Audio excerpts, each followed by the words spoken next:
Good morning students. आज हम paper 202 का unit 2 force field and energy in electrostatics start करेंगे। Your first topic is Coulomb's law. First topic is Coulomb's law. What is Coulomb's law? आपने Coulomb's law 12th standard में पढ़ा होगा। It says that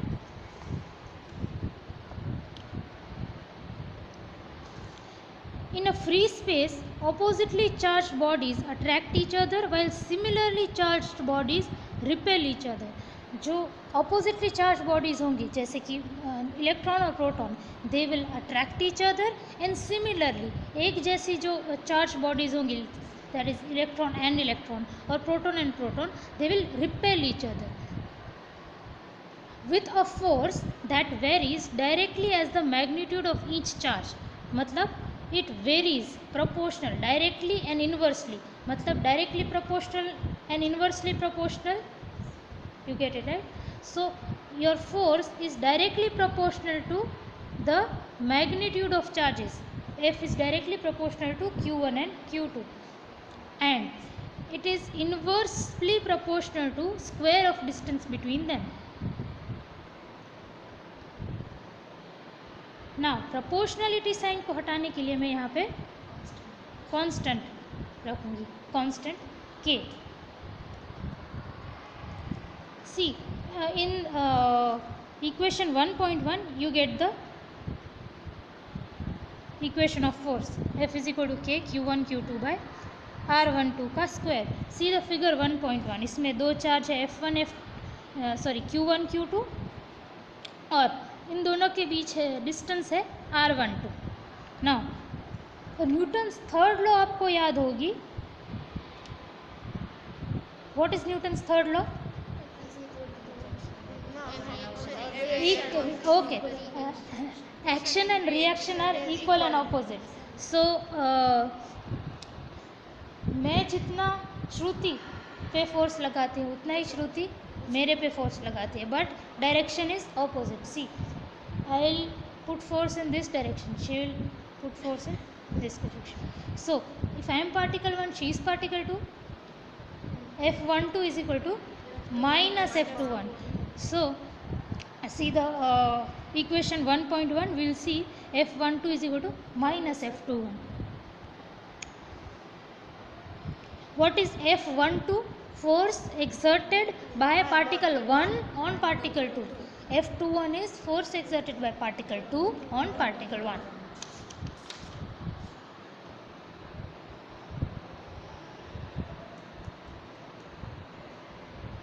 Now what if force is F is positive and what if F is negative? If F is positive then the force is attractive. If F is positive, धरो के F positive कौन सी condition में होगा? अगर Q1 और Q2 दोनों negative हैं या दोनों पॉजिटिव हैं, तो मतलब दोनों लाइक पार्टिकल्स हैं, ठीक है? दोनों लाइक पार्टिकल्स हैं तो क्या होगा? रिपल्शन होगा और F पॉजिटिव होगा। ये यहाँ तक समझ आया? Repulsive. Okay, if the charges are similar, F12 is positive, force is positive and it represents the force of repulsion. समझ आ रहा है?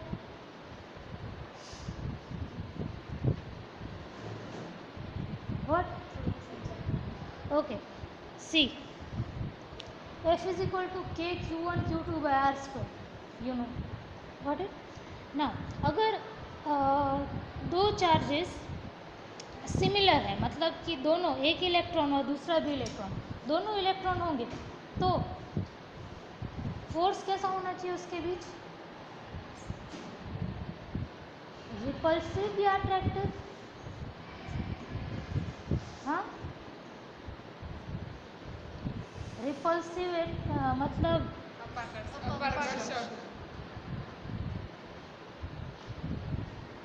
શું થાય? આકર્ષણ થાય કે અપાકર્ષણ થાય? હા, કમ સિમિલર, હા સિમિલર પાર્ટિકલ્સ હોય એટલે એક જેવા, અપાકર્ષણ માને રિપલ્શન થાય. સિમિલર પાર્ટિકલ્સમાં રિપલ્શન થાય, એક ઇલેક્ટ્રોન બીજો ઇલેક્ટ્રોન. હવે કે Q1 Q2 એમાં Q1 અને Q2 બંને નેગેટિવ છે તો F કેવો થઈ જાય, વિચ મીન્સ F પોઝિટિવ થાય ત્યારે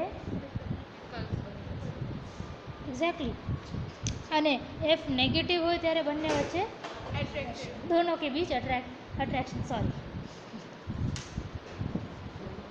अब K एक कांस्टेंट है. कांस्टेंट की वैल्यू किस पे, कांस्टेंट की वैल्यू हर एक यूनिट में कांस्टेंट नहीं है. SI यूनिट में कुछ है और CGS यूनिट में कुछ है. नाउ CGS यूनिट में, CGS मतलब गॉसियन सिस्टम, पता है ना CGS और SI unit.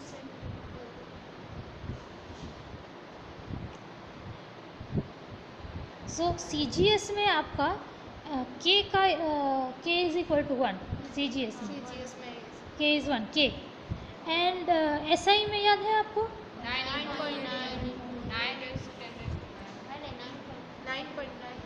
1/4 pi epsilon naught. K is equal to 1/4 pi epsilon naught. And what is epsilon naught? नाम permittivity. Now आपके CGS सिस्टम में फोर्स की यूनिट क्या होगी, वो तो SI यूनिट में हुआ. CGS में डायन dy. अब ये यूनिट्स याद रखना, जब आप प्रैक्टिकल भी कर रहे होगे तो यूनिट्स में ज़रूर गड़बड़ करोगे. जैसे फोर्स SI यूनिट में है न्यूटन, हाँ डायन. Now charge in SI unit is, unit of charge in SI unit coulomb. And CGS है स्टैट कूलम और electrostatic unit ESU.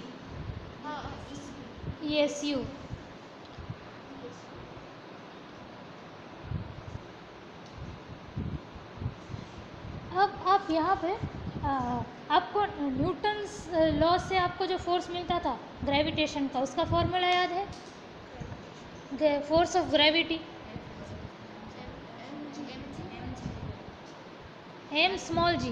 Now do you remember F is equal to capital G m1 m2 by r square. Now compare it with F is equal to K Q1 Q2 by r square. K की जगह capital G क्या है, gravitational constant.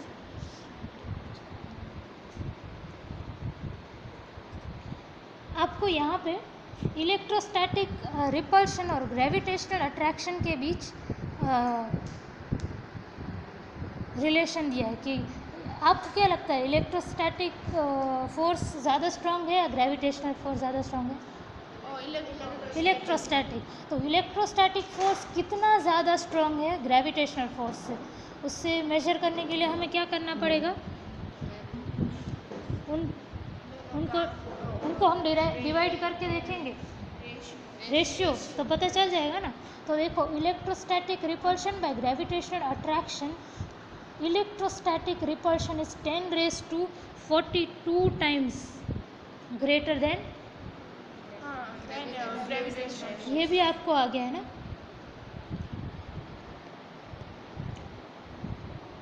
अब इसने comparison करने के लिए क्या किया है, a comparison between force of attraction between two electrons due to gravitation and force of repulsion due to electronic charges.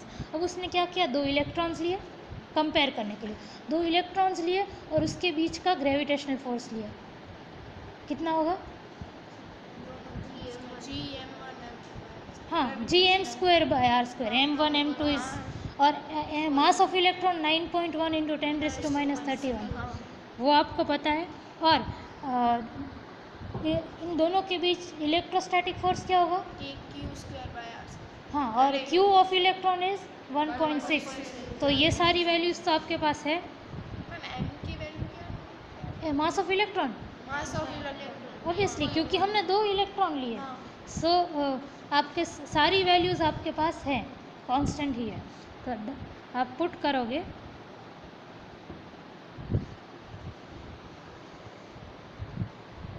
Now next topic is principle of superposition. ये आया है आपको संपातपणाનો सिद्धांत.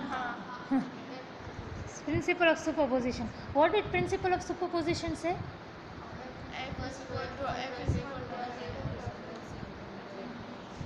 F12 plus F23 plus F. तो JO is equal to F. In sentence शब्दों में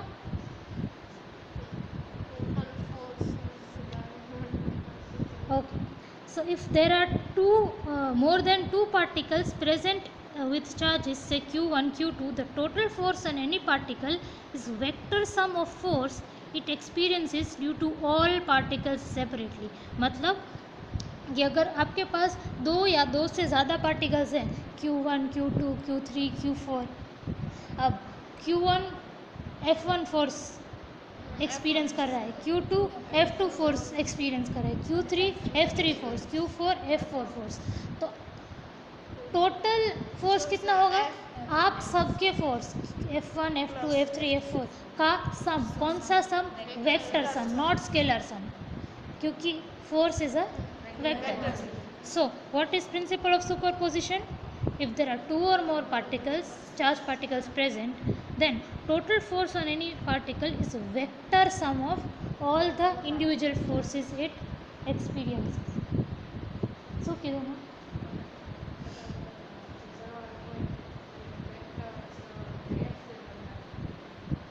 हाँ, અને કયો પ્રિન્સિપલ કહેવાય? સિદ્ધાંત કયો કહેવાય? સંપાતવાળાનો સિદ્ધાંત. हाँ, मुझे याद रहे इसलिए मैंने यहाँ पे लिखा है आपके लिए. Okay, so this is principle of superposition. Now third is 1.3 is electric field. Electric field એટલે which ક્ષેત્ર, if I am not wrong. What is electric field? જેટલા ક્ષેત્રમાં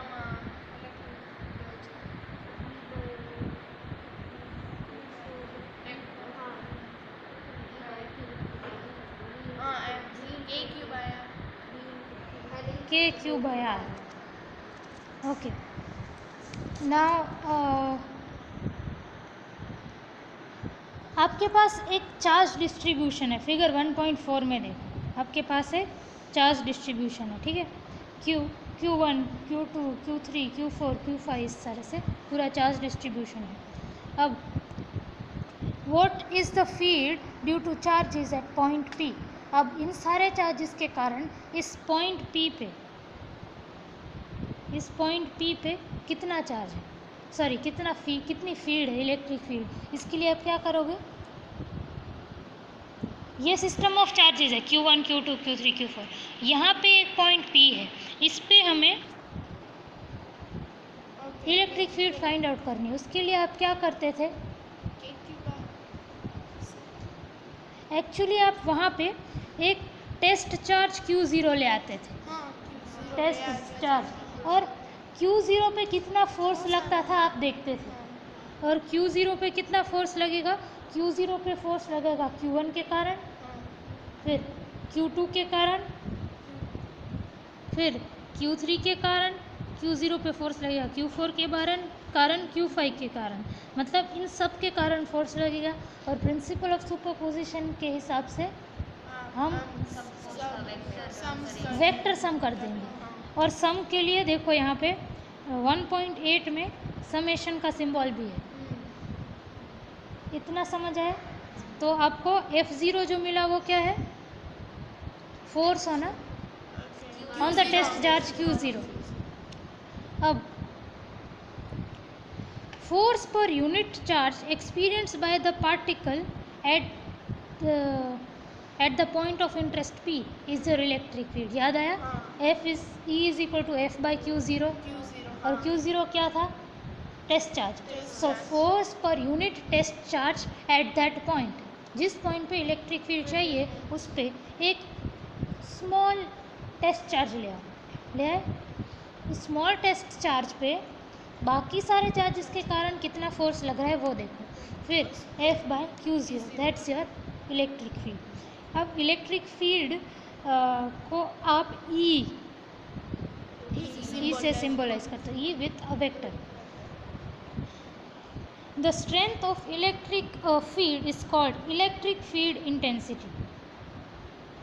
इलेक्ट्रिक फील्ड की स्ट्रेंथ को आप इलेक्ट्रिक ऑब्वियसली ई और उसका magnitude लो, तो electric field strength that is called the electric field intensity. Electric field ઇન્ટેન્સિટીનું ગુજરાતીમાં શું કહેવાય?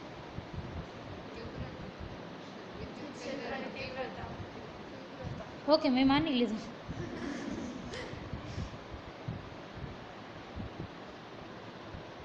नाउ एफ અને ई વચ્ચે रिलेशन શું? एफ और ई के बीच क्या रिलेशन है? हाँ, तो अगर आपको इलेक्ट्रिक फील्ड मैं आपको इलेक्ट्रिक फील्ड दे दूँ 2 वोल्ट पर मीटर और उसमें मैं इलेक्ट्रॉन डालूँ तो फोर्स कितना होगा इलेक्ट्रॉन पे? Q e. हाँ, q e. Good. F is equal to q e. ये फॉर्मूला ध्यान में रखना. ना अब ये आपको volume charge density, surface charge density और लाइन चार्ज डेंसिटी याद है?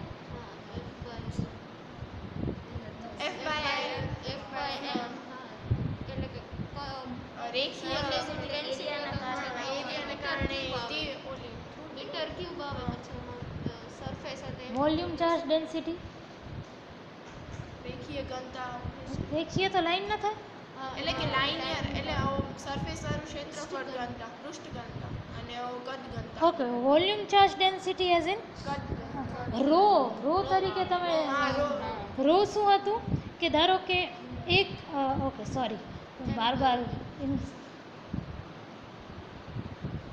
कंफर्टेबल विथ हिंदी ना? ओके. हाँ, सी एक आप वॉल्यूम ले लो और उस वॉल्यूम में you distribute your charges. Now charge per unit volume is surface charge density. Charge per unit volume is equal to surface charge density. So rho surface charge density rho is equal to Q by V, charge per unit volume. अब ये we हमने volume we ऐसे माना कि discreetly divided है. अगर continuous volume में division है तो कंटिन्यूस डिवीजन है तो चार्जेस का वॉल्यूम में आपको इंटीग्रेशन करना पड़ेगा. क्यू आप सब्जेक्ट ऑफ इक्वेशन बनाओ तो q is equal to rho V. अब अगर v जैसा डिस्क्रीट वॉल्यूम नहीं है and it is continuously spread over तो rho into integration rho into d tau. D tau, tau is the volume, tau और v is the volume. Integration over d tau will give you the whole volume. Integration એટલે हाँ, तो अगर d tau एक नानकड़ो volume element हो, if d tau is a small volume element then integration d tau will be the whole element. So q will be equal to integration rho d tau. Clear? Now this was volume charge density. उसी तरह से surface charge density. Surface charge density sigma into q. So sigma is equal to q by a. So q will be sigma is equal to q by a. So q will be equal to sigma into a. Now आप अगर आपका surface area discrete नहीं और continuous हो तो आपको S D S लेना पड़ेगा. और पूरा अगर सरफेस एरिया का एलिमेंट छोटा सा है डी एस तो इंटीग्रेशन डी एस क्या होगा? यस. तो मैं क्या करूँगी? Integration D S. So Q is equal to integration sigma D S. उसी तरह से lambda is your line charge density. Now Q is equal to integration lambda D L. ये समझाने की ज़रूरत है? समझ गए ना? बस. नाउ आपके पास वॉल्यूम चार्ज डेंसिटी है रो, तो आप इलेक्ट्रिक फील्ड कैसे फाइंड आउट करोगे? चार्ज डेंसिटी એટલે કે वॉल्यूम चार्ज डेंसिटी रो है, तो इलेक्ट्रिक फील्ड कैसे फाइंड आउट करोगे?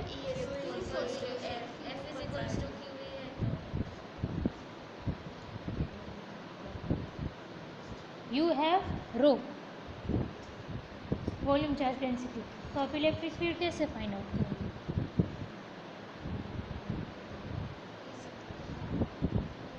See E is equal to के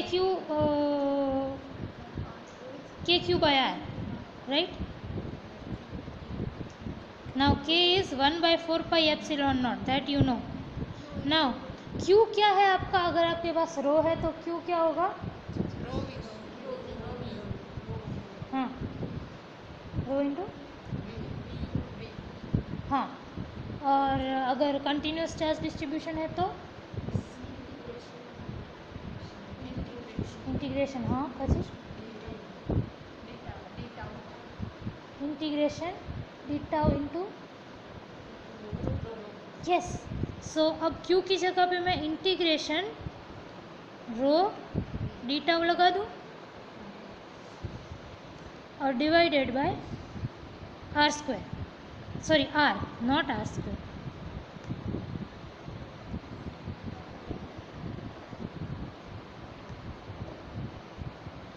और उसके बाद यहाँ पे आप ये जो क्यूब देख रहे हो ना, वो एक्चुअली क्या किया इसने, आपको याद है कि यूनिट वेक्टर आप मल्टीप्लाई करते थे, हाँ हाँ यूनिट वेक्टर कि डायरेक्शन दिखाने के लिए आपको unit vector R cap multiply करनी पड़ती थी. उसके बाद आप क्या करते थे कि R cap is equal to R vector by are.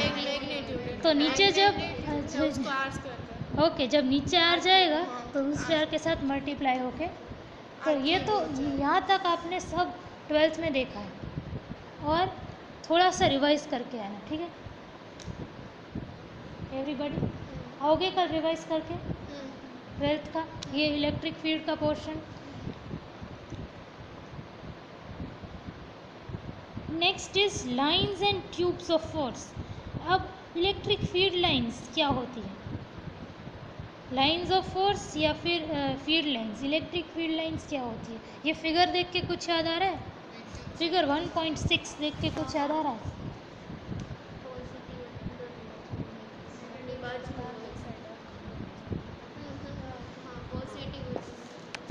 हाँ, तो अगर एक सिंगल चार्ज है, अगर वो पॉजिटिव चार्ज है तो इलेक्ट्रिक फील्ड कैसी होगी? Straight lines. Straight lines. अगर नेगेटिव है तो ऊपर से अंदर टूवर्ड्स इनसाइड. एंड अगर दो डाइपोल है तो डाइपोल मतलब हाँ डाइपोल बे बे होनाથી बनતું. Positive and negative charges. तो पॉजिटिव से नेगेटिव की तरफ जाती हुई लाइंस होंगी.